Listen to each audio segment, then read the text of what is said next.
शीतकालीन सत्र के दौरान इस बार दो चीजें बहुत अनोखी देखने को मिली। एक तो ये कि जिन लोगों को लग रहा था कि मोदी कमजोर पड़ चुके हैं, तो मैं आपको बता दूं मोदी कमजोर नहीं है। शीतकालीन सत्र के दौरान शाह और मोदी जिस तरह से धाड़े हैं, उन्होंने ये प्रूव कर दिया है कि लोकसभा 2024 में बीजेपी की जिस तरह से सीटें कम हुई हैं, उन पर इस बात का कोई भी फर्क नहीं पड़ा है। उनके डिसीजन आज भी पहले की सरकार की तरह है जैसे उन्होंने अपने 2 कार्यकाल में लिए। और दूसरा, विपक्षी पार्टी कांग्रेस की तरफ से देखने को मिला है सबसे बड़ा चेंज। राहुल गांधी की जगह प्रियंका गांधी पार्टी को लीड करती नजर आई संसद के अंदर। देखिए, ज्यादातर देखने को मिलता है कि जब भी कोई बिल ऐसा बीजेपी लेकर आने वाली होती है, राहुल गांधी विदेश चले जाते हैं। और ऐसा ही अब हुआ। जब शीतकालीन सत्र चल रहा था, बीजेपी बड़े बड़े बिल लेकर आने वाली थी, तो राहुल गांधी विदेश चले गए। अब राहुल गांधी विदेश चले गए तो वही प्रियंका गांधी ने कुछ ऐसा कर दिया जिसकी चर्चा हर तरफ हो रही है। प्रियंका गांधी ने कांग्रेस की एक परंपरा को तोड़ दिया, जिस परंपरा को शायद राहुल गांधी ने बनाया था। अगर आप लोगों ने थोड़ा सा नोटिस किया हो तो 2003 के बाद जब प्रधानमंत्री मोदी राजनीति में सक्रिय हुए सही तरीके से, तो कांग्रेस उनके साथ एक अलग ही तरह का बिहेव करती नजर आई है। खास करके राहुल गांधी राहुल गांधी ने संसद की मर्यादाओं का भी देखिए सम्मान नहीं किया। संसद के कुछ रूल होते हैं उनका भी सम्मान नहीं किया, लेकिन प्रियंका गांधी ने उसका सम्मान किया। तस्वीर सामने आती है 19 दिसंबर को, जब शीतकालीन सत्र था, समाप्त हो चुका था। तब तस्वीर आती है संसद भवन से। सत्र समाप्त होने के बाद जो स्पीकर है ओम बिरला, उनकी तरफ से जो भी सांसद थे, जो भी मंत्री थे, जो भी विपक्ष के नेता थे, प्रधानमंत्री मोदी, अमित शाह, जितने भी थे, रक्षा मंत्री, सबके लिए चाय का इनविटेशन दिया जाता है। राहुल गांधी इस इनविटेशन में नहीं जाते थे, लेकिन जब ये इनविटेशन प्रियंका गांधी को दिया गया, जो कांग्रेस को इस समय पर पूरी तरह से लीड कर रही हैं राहुल गांधी की गैर मौजूदगी में, तो प्रियंका गांधी ने इसको एक्सेप्ट कर लिया और चाय पीती नजर आई। प्रधानमंत्री मोदी, रक्षा मंत्री और उनके बगल में प्रियंका गांधी बैठी थी। और भी देखिए विपक्ष के सांसद बैठे थे, मोदी कैबिनेट के मंत्री बैठे थे, और ये नेता खूब ठहाके लगाते नजर आए। मतलब प्रियंका ने ये प्रूव तो कर दिया कि उनके अंदर एक गुड लीडर बनने की क्वालिटी तो है, और शायद राहुल गांधी से अच्छा लीडर बनने की क्वालिटी है। वहीं ठीक उससे एक दिन पहले, यानी कि 18 दिसंबर को प्रियंका गांधी ने नितिन गडकरी से मुलाकात करी थी।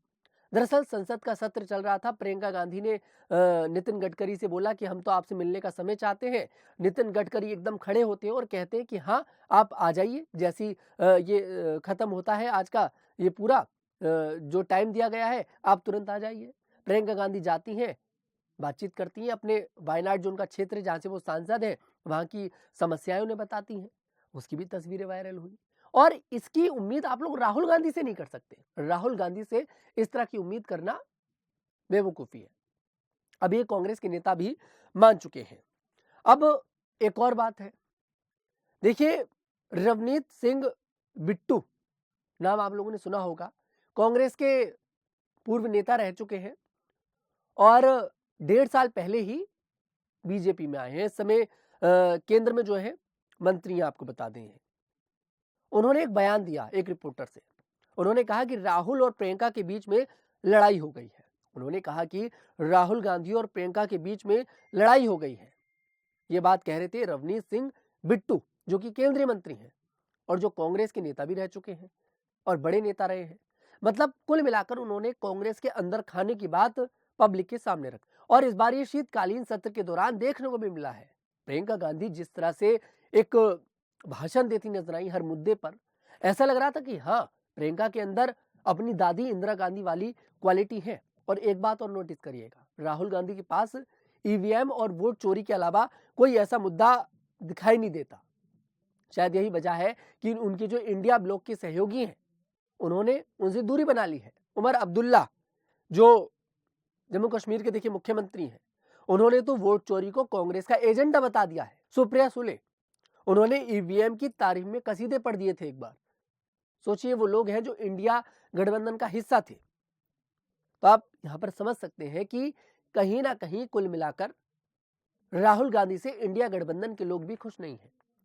समाजवादी पार्टी के कई कार्यकर्ताओं ने मांग करी है कि यहां पर इसकी जो कमान है इंडिया गठबंधन की, वो अखिलेश यादव को मिलनी चाहिए। कुल मिलाकर राहुल गांधी का जो वोट चोरी और ईवीएम वाला ये जो प्रोपोगेंडा है, इसको फैलाने की जो कोशिश करते हैं, इसको ना तो अब कांग्रेस के नेता एक्सेप्ट कर पा रहे हैं, ना ही इंडिया ब्लॉक के नेता एक्सेप्ट कर पा रहे हैं। बिहार में तो शायद ऐसा लगता है कि पूरा खेल ही बिगड़ गया। बिहार चुनाव से पहले दिल्ली के अंदर सभी सांसदों ने ईवीएम को लेकर एक जमकर हंगामा किया था, रैली निकाली थी। उसका असर बिहार में बिल्कुल नहीं पड़ा। बीजेपी बहुमत से भी बहुत ऊपर निकल गई और शायद इसी बात को ममता दीदी समझ चुकी हैं। वो ईवीएम नहीं कर रही, एसआईआर पर ड्रामेबाजी खूब चल रही है, लेकिन वोट चोरी, ईवीएम जैसे मुद्दे ममता दीदी छेड़ ही नहीं रही। राहुल गांधी से अब सबने उम्मीद छोड़ दी है। और सबसे हैरानी की बात, 8 दिसंबर को कांग्रेस के नेता हैं, पूर्व एमएलए भी रह चुके हैं, मोहम्मद मोकीम, उन्होंने सोनिया गांधी को 5 पन्नों का एक लेटर लिखकर भेजा। उस लेटर में उन्होंने ये कहा कि भाई जो पार्टी की कमान है वो एक युवा चेहरे के हाथ आनी चाहिए। शायद उन्होंने कुछ सोच समझकर बोला होगा, बीजेपी को देखकर बोला होगा, जैसा बीजेपी कर रही है। बीजेपी ने नितिन नबीन, एक युवा जिनकी उम्र 42 साल बताई जाती है, उनके हाथ में कमान सौंप दी, राष्ट्रीय अध्यक्ष बना दिया, कार्यकारी राष्ट्रीय अध्यक्ष। आगे चलकर वो अध्यक्ष बन जाएंगे पार्टी के। ज्यादातर राज्यों में युवा मुख्यमंत्री बीजेपी देती है। शायद उन्होंने यही देखकर बोला होगा सोनिया गांधी से कि भाई आप पार्टी की कमान एक युवा के हाथ में दे दें। और उन्होंने साथ में यह भी बोल दिया कि आप राहुल गांधी की जगह प्रियंका गांधी को पार्टी की कमान दे दें। नतीजा यह निकला कि उन्हें पार्टी से निष्कासित कर दिया गया। इससे देखकर लगता है कि रवनीत सिंह बिट्टू जो कह रहे हैं कि प्रियंका गांधी और राहुल गांधी के बीच में लड़ाई है, शायद वो सच है। राहुल गांधी प्रियंका गांधी का नाम सुनकर एक्सेप्ट नहीं कर पाए। सूत्र तो ये भी बताते हैं कि शीतकालीन सत्र के बीच में ही एक बड़ी लड़ाई हुई, जिसके बाद राहुल गांधी जर्मनी चले गए, बीएमडब्ल्यू के शोरूम में घूम रहे हैं, गाड़ियों में बैठ रहे हैं, उसकी बाइक पर बैठकर फोटो खिंचा रहे हैं। लेकिन राहुल गांधी ये भूल चुके हैं कि वो नेता प्रतिपक्ष है। भले ही देखिए मोहम्मद मोकीम को पार्टी से निकाल दिया गया हो, लेकिन शायद सोनिया गांधी के मन में ये बात खटकी। उसके बाद सोनिया गांधी ने शायद प्रियंका गांधी को छूट दे दी, जो तुम्हें करना है करो, जो एक लीडर का काम होता है वो तुम करो। इससे पहले कभी प्रियंका गांधी का ऐसा रूप देखने को नहीं मिला। तो सवाल यही खड़े हो रहे हैं कि क्या 2029 के चुनाव में प्रियंका गांधी को कांग्रेस प्रधानमंत्री का चेहरा घोषित करेगी? क्या राहुल गांधी को अब खुद सोनिया गांधी, जो उनकी मां है, वो बैक फुट पर लेकर आएंगी? क्योंकि राहुल गांधी के हाथ में पार्टी की कमान बहुत लंबे समय से है और राहुल गांधी कुछ नहीं कर पा रहे। हर राज्य में निराशा झेलनी पड़ रही है।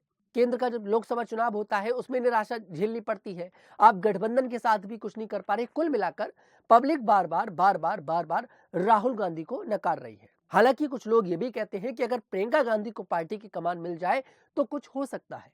शायद सोनिया गांधी इस बात को समझ चुकी हैं और वो अब पार्टी की कमान प्रियंका गांधी को देना चाहती हैं।